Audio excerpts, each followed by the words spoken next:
नमस्कार, मैं हूं नेहा और स्वागत है आप सभी का मेरे अपने YouTube चैनल ट्रैवल पांडा 50 में।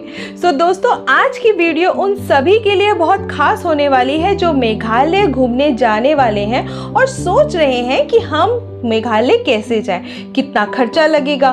तो इस वीडियो को अंत तक ज़रूर देखिएगा, क्योंकि मैं इस वीडियो में आपको बताने वाली हूं कि शिलोंग से डाउकी तक कैसे पहुंचा जा सकता है और आपको कौन कौन से टूरिस्ट स्पॉट कवर कर सकते हैं। और इसमें साथ में आपको ले करके चलूंगी क्लीनेस्ट विलेज रूट ब्रिज। तो अभी इस समय मैं हूँ शिलोंग के पुलिस बाज़ार में और यहाँ से मैं जा रही हूँ MTTC के ऑफिस मेघालय, मतलब मेघालय के टूरिज्म डेवलपमेंट कॉरपोरेशन के ऑफिस।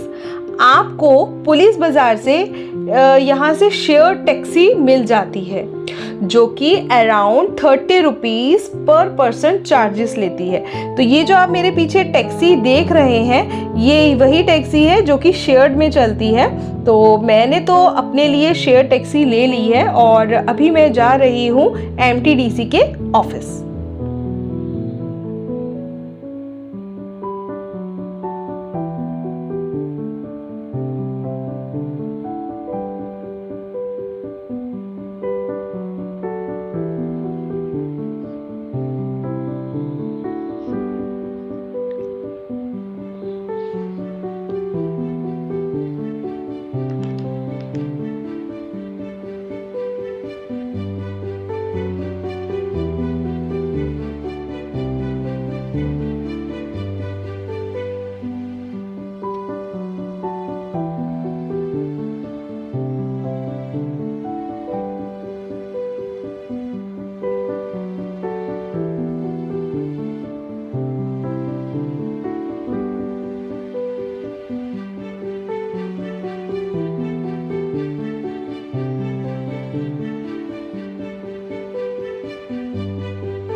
तो अभी कैब ने मुझे MTDC के ऑफिस से थोड़ा दूर उतार दिया, तो अभी मैं वॉक करते हुए जा रही हूँ, क्योंकि मुझे मॉर्निंग में मतलब मॉर्निंग में निकलना है। तो उसके लिए मुझे इवनिंग में ही टिकट बुक करनी होगी। तो अभी फ़िलहाल के लिए मैं MTDC ऑफिस जा रही हूँ। वहाँ से कल मॉर्निंग 8 बजे के लिए मेरे को बस की टिकट बुक करना होगा। वैसे मैं आपको पहले से ही बता दूं कि ये जो टिकट की बुकिंग है ये सिर्फ ऑफलाइन ही होती है, मतलब आपको यहीं आकर के बुक करना होगा।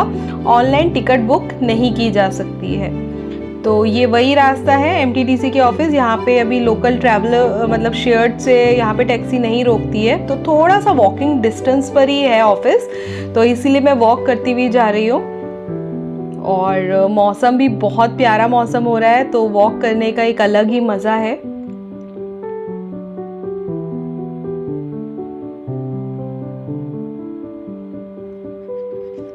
तो ये है MTDC का ऑफिस जहाँ से मैं अंदर जा रही हूँ।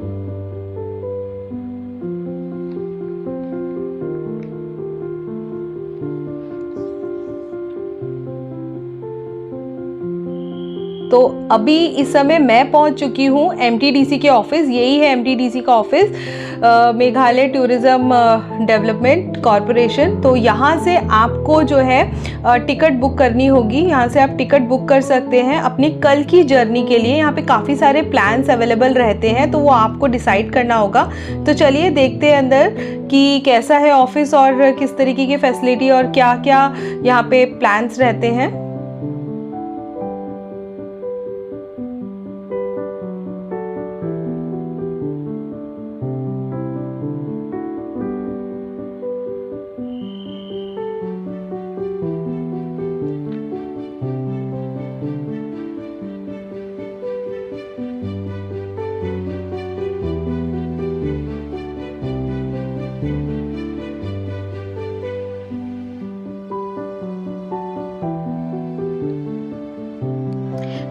यहाँ आकर के मुझे पता चला कि काफ़ी इजी वे है यहाँ से अगर आप मेघालय घूमना चाहते हो, क्योंकि एमटीडीसी वालों ने एक बहुत इजी वे निकाला है कि एक दिन में आप शिलोंग से डाउकी तक घूम सकते हो।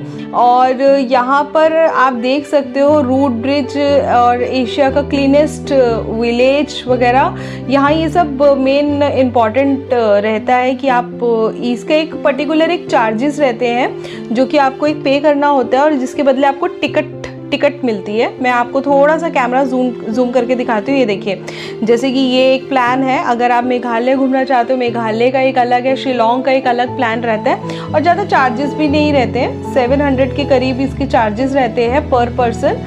और आपको ये पूरा शिलोंग घुमाती है, आपको मेघालय घुमा देती है। फ़िलहाल मैंने जो अपना एक प्लान लिया है वो प्लान है शिलोंग से डाउकी तक का, क्योंकि यहाँ पर मेरे को 5 कवर करके दे रही है, एरिया कवर करके दे रहे हैं, तो मैं अभी टिकट बुक करा रही हूँ। ये इसी तरीके से यहाँ पे ऑफलाइन टिकट बुक की जाती है। तो इन्होंने सबसे पहले मुझसे मेरा पैन कार्ड वगैरह मांगा, तो वो मेरे फ़ोन पर ही था, तो वो सारी डिटेल्स मैं अपने फ़ोन से ही इनको प्रोवाइड करा रही हूँ।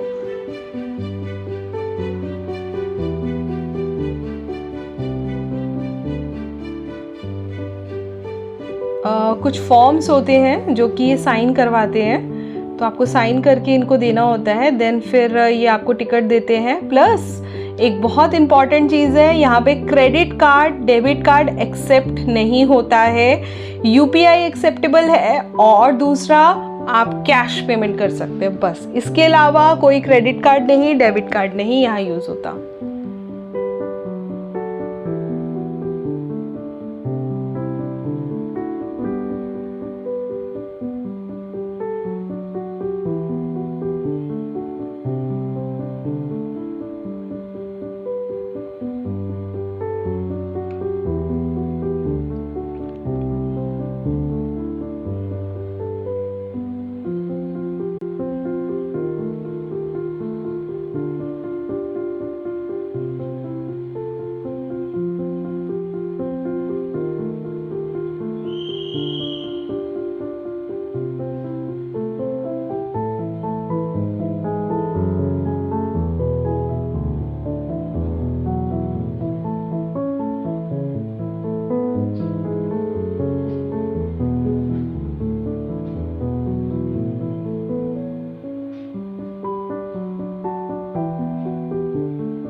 तो इन्होंने टिकट बुक करने के बाद मुझे कुछ किट प्रोवाइड कराई है। तो ये मेघालय टूरिज़्म की कुछ किट थी जिसमें लोकेशन और अगर आप चाहें तो कुछ एडवेंचरस एक्टिविटीज़ वगैरह अगर करना चाहें तो वो भी कर सकते हैं। तो उस तरीके की इन्होंने मुझे पूरा मैप वगैरह सब कुछ दिया था। तो ये वही किट है, बुकलेट है, कॉन्टैक्ट नंबर्स वगैरह है। तो मेरी टिकट बुक हो चुकी है और अब मैं वापस अपने होटल की तरफ निकल रही हूँ।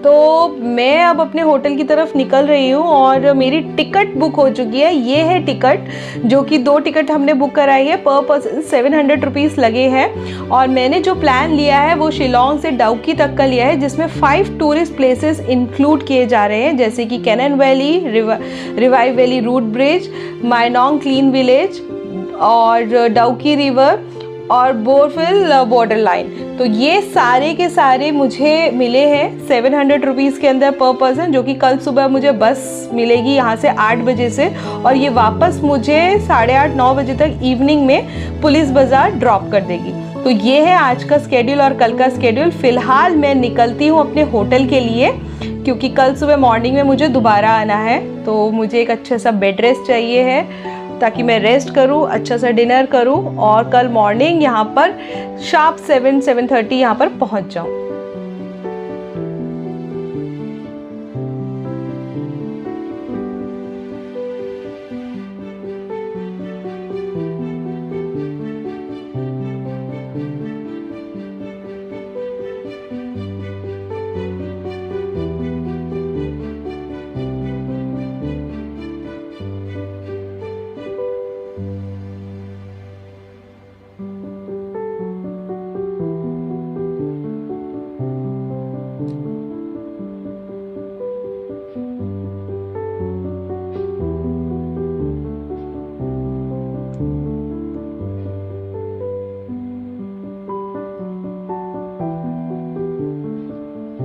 तो अब नेक्स्ट डे मैं आ चुकी हूँ MTDC के ऑफिस और अभी मॉर्निंग के 7:30 बज चुके हैं और आज है 10 मई 2024 और टाइमिंग है जो बस का वो है 8 बजे का। तो मैं अभी 8:30 बजे पे यहाँ से बस मूव हो जाएगी, 8:30 या 8:40 पे बस यहाँ से मूव हो जाएगी। तो मैं अभी उसी का ही वेट कर रही हूँ और आज मैं पूरी रेडी हूँ अपने 5 लोकेशंस के लिए। तो ये आप देख सकते हैं मेरे पीछे मेरी बस आ चुकी है और अभी 8 o'clock ही हुए हैं, शायद ये लोग सारा रेडी वेडी करेंगे और ठीक 8:30 बजे तक मेरी बस मूव हो जाएगी। तो ये है वो बस जिसमें बैठ के मैं जाने वाली हूँ अपनी 5 लोकेशंस पे।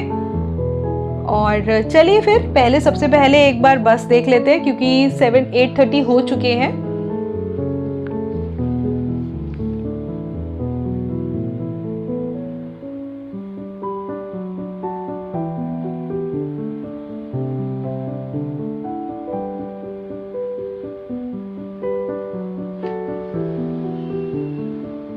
तो अब बस मूव हो चुकी है, हम निकल चुके हैं अपनी सबसे पहली लोकेशन के लिए और हम लोग जा रहे हैं अपनी फर्स्ट डेस्टिनेशन की तरफ। और हमारी फर्स्ट डेस्टिनेशन है कैनन वैली पॉइंट और ये है यहाँ का लोकेशन एरिया।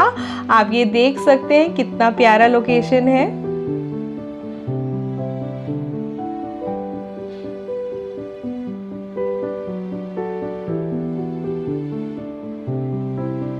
वेदर यहाँ का बहुत सुंदर है। ये जो आप ओस देख रहे हैं ये एक्चुअल में बादल है और बारिश हो रही है। तो बस ने हमें अभी यहाँ पर उतार दिया है वैली पॉइंट पर और यहाँ पे करीब 20 मिनट के लिए बस रुकती है। जो आप देख रहे हैं ये है कैफेटेरिया और अगर आप कुछ चाय नाश्ता करना चाहते हो तो वो भी कर सकते हो। फ़िलहाल मैं निकल रही हूँ सबसे पहले अपना वैली पॉइंट देखने के लिए, जिसकी टिकट चार्जेस जो है वो 20 रुपीज़ पर पर्सन की चार्जेस है। मोबाइल कैमरा सब अलाउड है।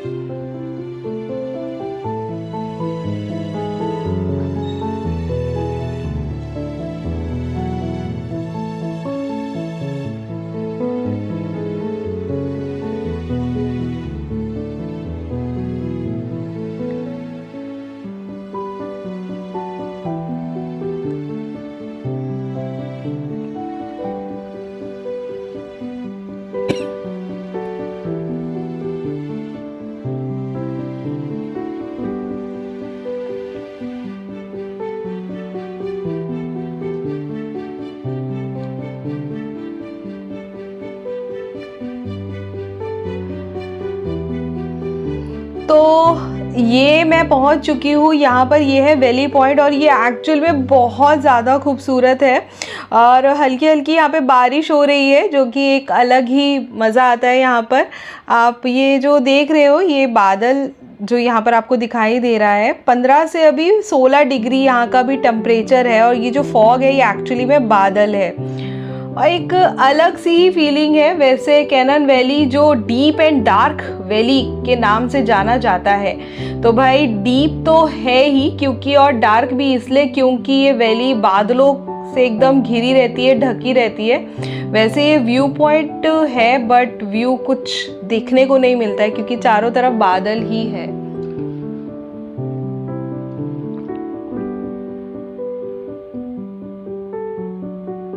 तो बस ने हमें अभी 20 मिनट्स का टाइम दे रखा है जो कि अब हो चुका है और मुझे वापस जाना है। बस ये इतना छोटा सा ही है वैली पॉइंट।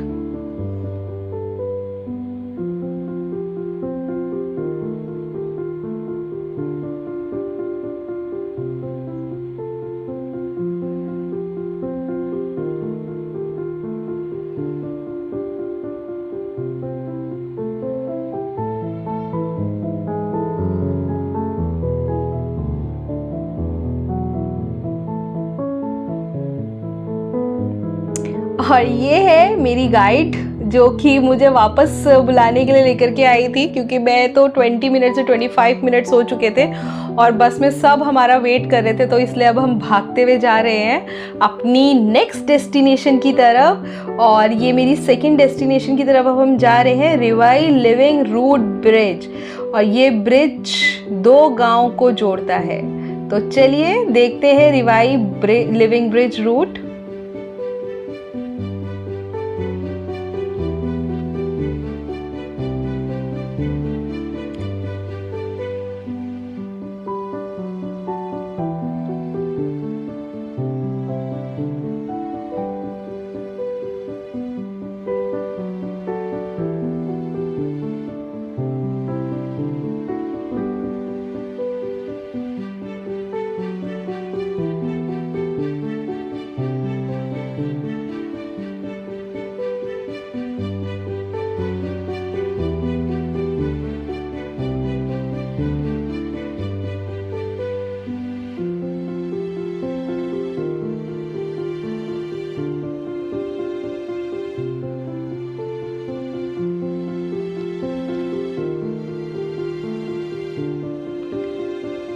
हाय गाइस, तो अभी मैं आ चुकी हूँ अपनी सेकंड लोकेशन की तरफ, सेकंड डेस्टिनेशन की तरफ, जिसका नाम है रिवाई लिविंग रूट ब्रिज। और इस ब्रिज की खासियत ये है कि ये पेड़ों की जो शाखाएं हैं ना, मतलब उनके जो रूट्स हैं, ये उनसे बना है। तो चलिए पहले उसकी तरफ चलते हैं। और यहाँ पे ना पाइनएप्पल्स बहुत देखने को मिलते हैं। 30 रुपीज़ के यहाँ पे 4 to 5 पीसेस मिलते हैं, बहुत कॉमन है यहाँ पर। आपको ना हर दूसरी तीसरी शॉप पे ना पाइनएप्पल्स वगैरह मिल जाते हैं। ये जो आप रास्ता देख रहे हो, यहाँ से पूरा ट्रैक करते हुए हमें जाना पड़ेगा। तो जो लोग पहली बार ट्रैकिंग कर रहे हैं उनके लिए भी एक बहुत अच्छा एक्सपीरियंस रहेगा।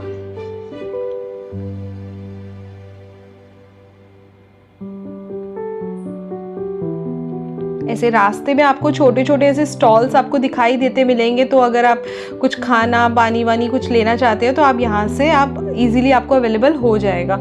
तो ये थोड़ा जंगल रास्ता भी है।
तो गाइज़ इस तरीके का जंगल एरिया आता है। तो अगर आप लोग यहाँ आने का कभी सोच रहे हैं, कभी ट्राई करना चाहते हैं, यहाँ पर आते हैं इस तरफ, तो मैं आपको बता दूँ कि अपने फ्लोटर्स या शूज़ पहन करके आना।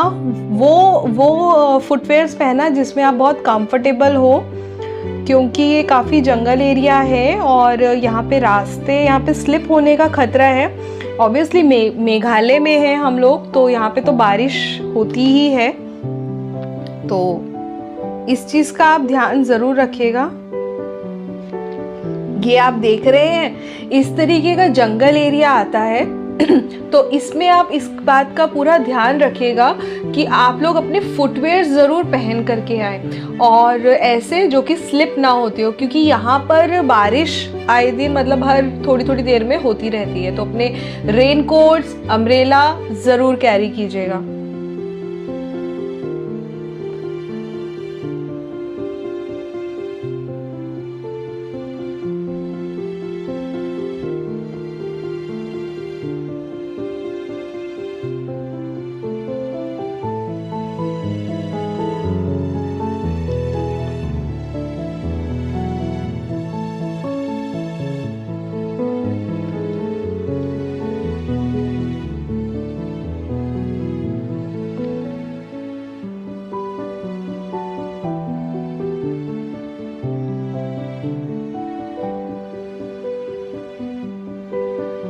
और ये मेरी मम्मी है जिन्होंने कभी ट्रैकिंग नहीं करी थी और आज ये फर्स्ट टाइम पे ऐसे ट्रैकिंग करते हुए जा रहे हैं, जंगल एरिया से होते हुए गुजर रहे हैं और इनको भी एक अच्छा खासा एक अपना एक्सपीरियंस हुआ है।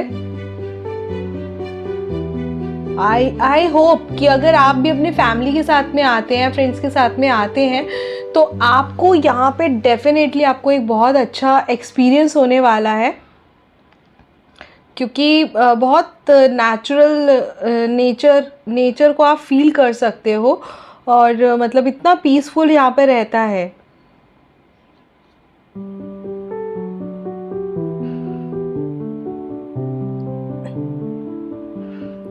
ये मेरी मम्मी है जो कि फ़र्स्ट टाइम उन्होंने ऐसी ट्रैकिंग करी है, वैसे जंगल एरिया से फ़र्स्ट टाइम होकर के जा रही हैं, तो उनको भी एक अच्छा खासा एक्सपीरियंस हुआ है।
जैसे जैसे हम ब्रिज के करीब पहुंचते जाते हैं ना, ऐसे जो रोड है वो इस तरीके से बहुत ज़्यादा नैरो होती जाती है, बहुत छोटी होती जाती है रोड। और सबसे बड़ी बात है कि ये जो रोड है ना, ये 2 वे है, मतलब इस पे आप आने जाने का दोनों एक ही तरफ है। और अगर आप आते हैं तो आपको इस तरीके के ऐसे स्टॉल्स भी मिलते हैं, आप लोग यहाँ से कुछ भी परचेज कर सकते हैं, खाने पीने का, चाय पानी कुछ भी आपको मिल जाती है। तो ये इस तरीके के ऐसे नैरो रोड्स हैं जो कि बहुत स्लिपरी भी होती है, तो आपको बहुत ध्यान से ऐसे आना पड़ेगा। और यहाँ पे ना हर टाइम ऐसे बारिश होती रहती है, बट उसका भी एक अच्छा मज़ा है। जंगल के बीच में से बारिश हो और ऐसे आप निकल के जाओ। बस हाँ, थोड़ा सा एक चीज़ का ध्यान रखना पड़ता है कि कोई इंसेक्ट, सांप वाप ना आ जाए, बाकी तो सब बहुत बहुत कूल रहता है।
ये आप रास्ता देख रहे हैं, बहुत ज़्यादा मतलब रिस्की रोड है, क्योंकि स्लिप होने के यहाँ पे चांसेस थोड़े से ज़्यादा है। एक तो बारिश, कीचड़, ऊपर से ये बहुत नैरो रोड भी है, तो आप लोगों को बहुत ध्यान से यहाँ पर आना पड़ेगा। अगर आप लोग आते हो तो ऐसे फुटवेयर्स अपने थोड़े से ध्यान से लेकर के आना पड़ेगा।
तो 2 घंटे की ट्रैकिंग के बाद फाइनली मैं पहुंच चुकी हूँ लिविंग रूट ब्रिज। वैसे कहते हैं ये पेड़ रबड़ों की जड़ों से बनाया गया है, मतलब ये जो पेड़ है ना ये रबर प्लांट है। तो इस तरह के पुल जो बनाए जाते हैं ना वो करीब 15 साल तक का समय लगता है इनको बनाने के लिए। खैर आपको मैं आगे का व्यू दिखाती हूँ। ये पूरा का पूरा, इसमें कोई आर्किटेक्चर नहीं लगा है, कोई इसमें कोई मतलब सिविल इंजीनियर्स ने नहीं बनाया है। ये जस्ट एक पुल है जो कि पेड़ों की शाखाओं से बनाया गया है, उनके रूट से, उनकी जड़ों से बनाया गया है। ये आप देख सकते हो और बहुत मजबूत है। एक टाइम पे कम से कम 50 से 100 लोग यहाँ पे आराम से जा सकते हैं। फिलहाल मैं अभी इस टाइम पर यहाँ पर पहुँच चुकी हूँ और बहुत ज़्यादा बारिश हो रही है, और और जैसे मैं यहाँ पर पहुँची ना, यहाँ पे और तेज़ बारिश हो चुकी थी। तो ये है रूट ब्रिज और अभी मैं आपको आगे का रास्ता दिखाती हूँ कि कैसा रहता है। और बहुत खूबसूरत है ये ब्रिज यहाँ से, चाहे बेशक 1 वे है, लेकिन आगे से मैं आपको दिखाती हूँ। वैसे पुल के नीचे से जो है वो झरना भी बह रहा है, तो वो झरने का पूरा व्यू कुछ और ही है। और वो दरअसल बारिश हो रही है इसलिए शायद हो सकता है थोड़ा सा ब्लर हो, लेकिन यहाँ से बहुत खूबसूरत व्यू है।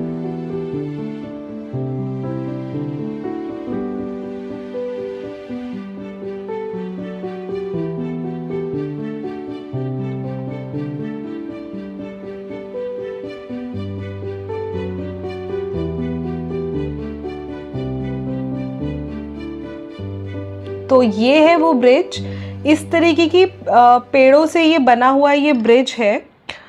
और ये देखिए, और उस ब्रिज के नीचे ये इस तरीके से ये नदी जाती है। और गाइज ये जो नदी है ना, ये होती हुई ये बांग्लादेश तक होकर के निकलती है। तो अगर आप यहाँ पर गिर गए गलती से तो आप समझ जाइए फिर आप सीधा कहाँ जाने वाले हो।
तो यहाँ से अभी फ़िलहाल यहाँ से बहुत लोग फ़ोटो शूट भी कराते हैं क्योंकि मौसम ही इतना अच्छा है और यहाँ से व्यू भी बहुत अच्छा आता है और झरने के पास में बैठने का मज़ा ही कुछ और है। तो चलिए फिर थोड़ा सा हम और इस नदी के करीब जाते हैं।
अब मैं जा रही हूँ झरने के पास बैठने के लिए, क्योंकि मुझे बहुत बहुत बहुत अच्छा लग रहा है। बट मेरी मम्मी को थोड़ा सा डर भी है कि कहीं मैं गिर ना जाऊँ, तो बट ठीक है, कोई बात नहीं, एक बार तो झरने के पास बैठना बनता ही है। यहाँ पे बहुत सारे लोग फ़ोटो शूट भी कराते हैं, तो मैं अभी बैठ रही हूँ और ये गलती से मेरा पैर स्लिप हो जाता है और मैं बच गई।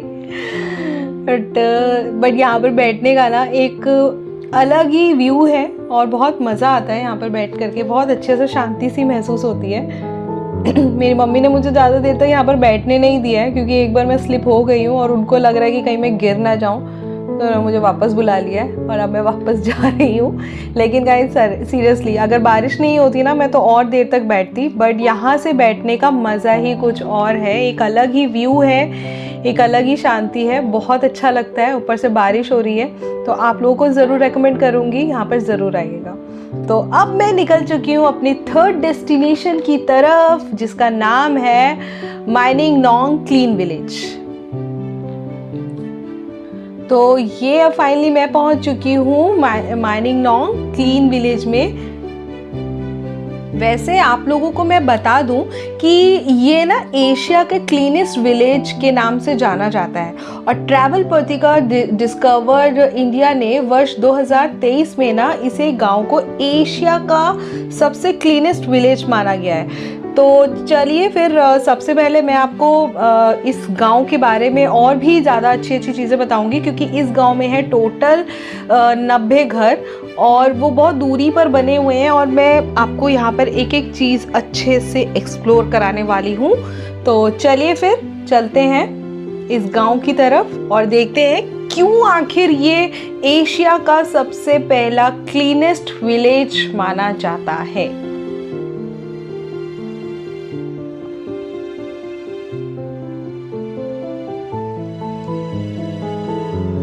और अगर आप इस गांव में एंट्री करते हैं तो एंट्री करने से पहले आपको एक पुल दिखता है। इस पुल को, ये भी बांस से बना हुआ पुल है, यहाँ पे कोई आर्किटेक्चर वगैरह उससे नहीं बना है, ये बांस से बना हुआ पुल है, इसलिए ये देखिए वन वे है, बट काफ़ी मजबूत पुल था, तो एक टाइम पे एक ही जा सकता है। ये देखिए बहुत नैरो सी रोड है, आपको ऐसे पकड़ पकड़ के जाना पड़ेगा अगर आपको गांव के अंदर एंट्री होना है। तो काफी अच्छा है।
तो आपको जब आप यहाँ पर आते हैं तो आपको ऐसे ऊंचे ऊंचे चिनार के पेड़ दिखाई देंगे।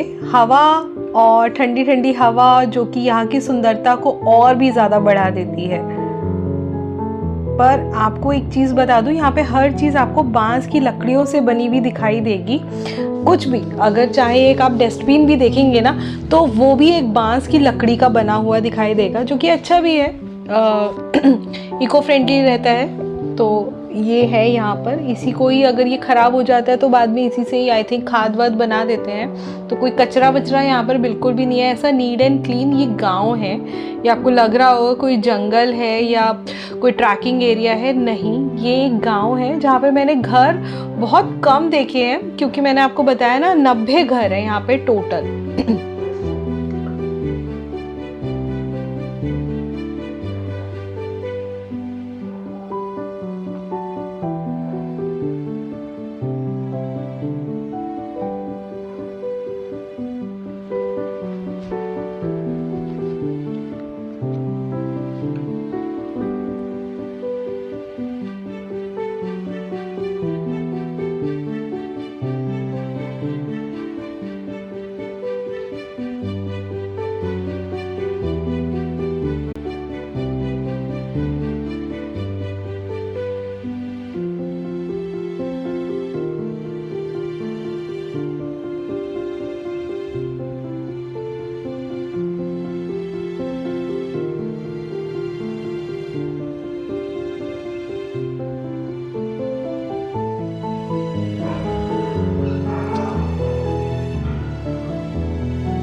यहाँ पर अगर आप कोई साइड व्यू करना चाहते हैं या फिर आप स्काई व्यू देखना चाहते हैं, मतलब पूरे गांव को आप एक ऊपर यहाँ पर ये बना करके रखा हुआ है, यहाँ से आप चाहें तो आप ले सकते हैं। 100 रुपीज़ पर पर्सन चार्जेस रहता है। वो मुझे रेलेवेंट कुछ लगा नहीं, तो इसलिए मैंने यहाँ से ये स्काई व्यू नहीं परचेज़ किया है।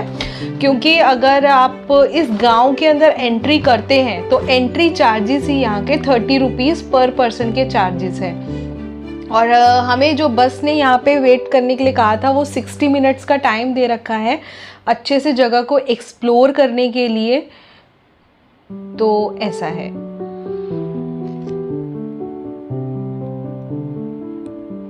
बहुत ज़्यादा ग्रीनरी आपको दिखाई देगी अगर आप यहाँ पर आते हो।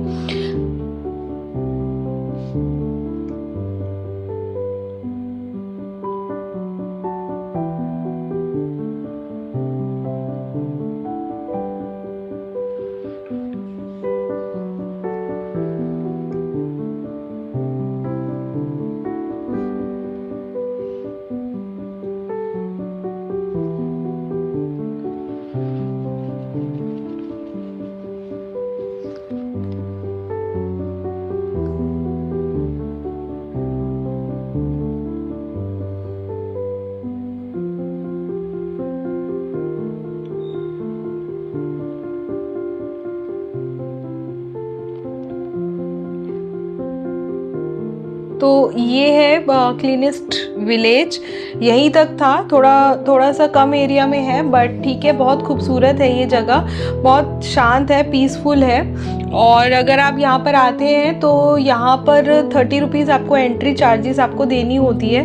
इतना कुछ, अगर आप पीस वाले लोग हैं कि आपको थोड़ा सा मतलब शोर शराबा नहीं चाहिए, तो ये जगह आई थिंक आपको अच्छी लगेगी। अदरवाइज़ यहाँ पर ऐसा कुछ खास देखने के लिए नहीं है। बट हाँ, नीट एंड क्लीन जो बोला जा रहा है कि ये गांव जो नीट एंड एशिया का नीट एंड क्लीन विलेज है, तो वो तो यहाँ पर है।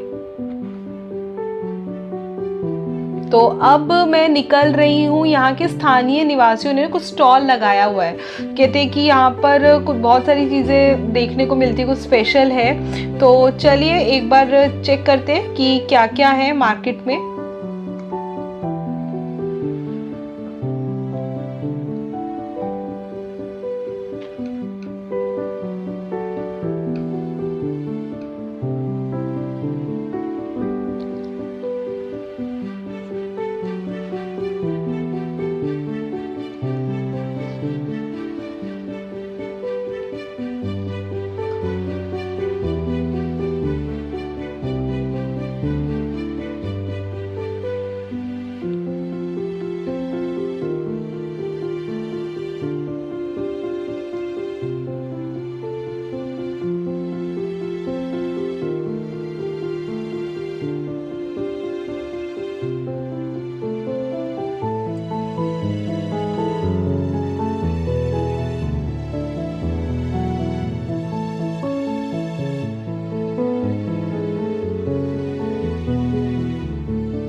तो आज के लिए बस इतना ही। अब मैं निकल रही हूँ अपनी 4th लोकेशन की तरफ।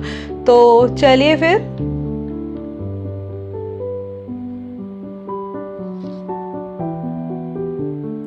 तो अब मैं जा रही हूँ बोप हिल बॉर्डर लाइन, जो कि हिंदुस्तान और बांग्लादेश का बॉर्डर एरिया है। तो अभी बस मुझे वहीं की तरफ लेके चल रही है।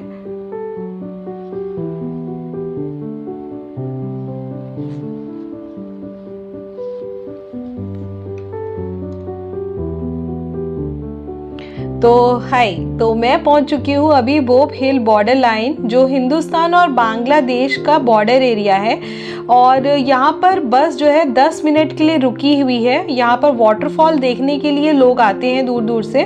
तो चलिए देखते हैं यहाँ पर।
तो अब मैं निकल चुकी हूँ अपनी लास्ट डेस्टिनेशन की तरफ, जिसका नाम है डवकी रिवर।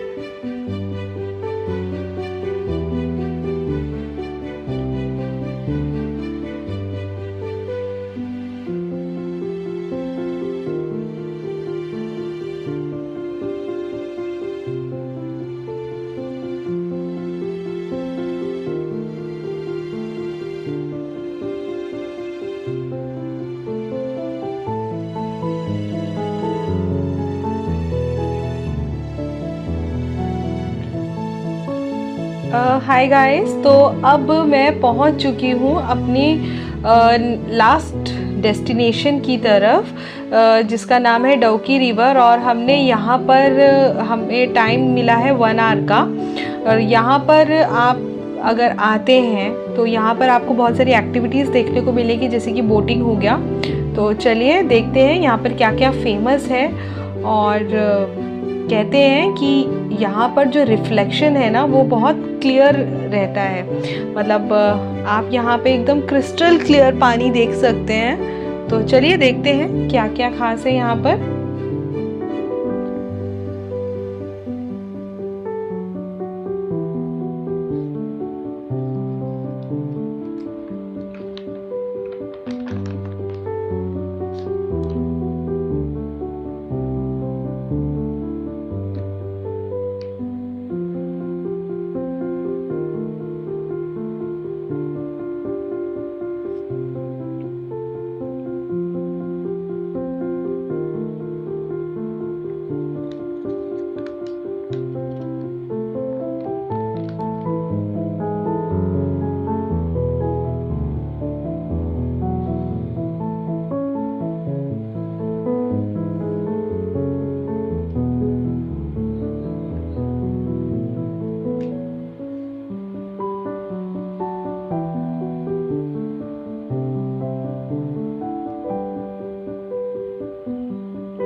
पानी इतना क्रिस्टल क्लियर है कि आप इसके अंदर से ना अपना रिफ्लेक्शन तक देख सकते हो। और यहाँ पर आने का अपना एक अलग ही एक्सपीरियंस रहता है, जो कि शायद मेरे पास वर्ड्स भी नहीं है कि मैं आप लोगों को कैसे एक्सप्लेन करूँ। इतनी ग्रीनरी और पानी का अपना ही अलग एक एक्सपीरियंस है। बोटिंग चाहे तो आप बोटिंग भी मत करो, यहाँ पर सारा टाइम आप बैठे रहो, आपको एक फील ही अलग आएगा। तो बहुत ही अच्छा एक्सपीरियंस रहा है यहाँ पर। सामने पहाड़ एंड ये जो झरना था और ये नदी बहुत सुंदर है, बहुत ही सुंदर है। तो अगर आप भी एक बार ज़रूर आइएगा अपनी फैमिली के साथ में, अपने फ्रेंड्स के साथ में, और यहाँ आकर के आप एक्सपीरियंस ज़रूर कीजिएगा। तो आज के लिए बस इतना ही। अगर आपको मेरी वीडियो अच्छी लगी है तो प्लीज़ आप इसे लाइक कीजिए, कमेंट्स कीजिए और अपना बहुत प्यार दीजिए इस वीडियो को, क्योंकि और जल्दी ही मैं ऐसी बहुत ही अच्छी वीडियोस और इन्फॉर्मेशन आपको अपनी नेक्स्ट वीडियोस में देती रहूँगी, ताकि कभी भी अगर आप लोग अगर आना चाहें और लोकल ट्रैवल्स कैसे करना है, किस तरह करना है, तो वो आपको मेरी वीडियो के थ्रू इन्फॉर्मेशन मिल सके। तब तक के लिए thank you very much. Bye bye.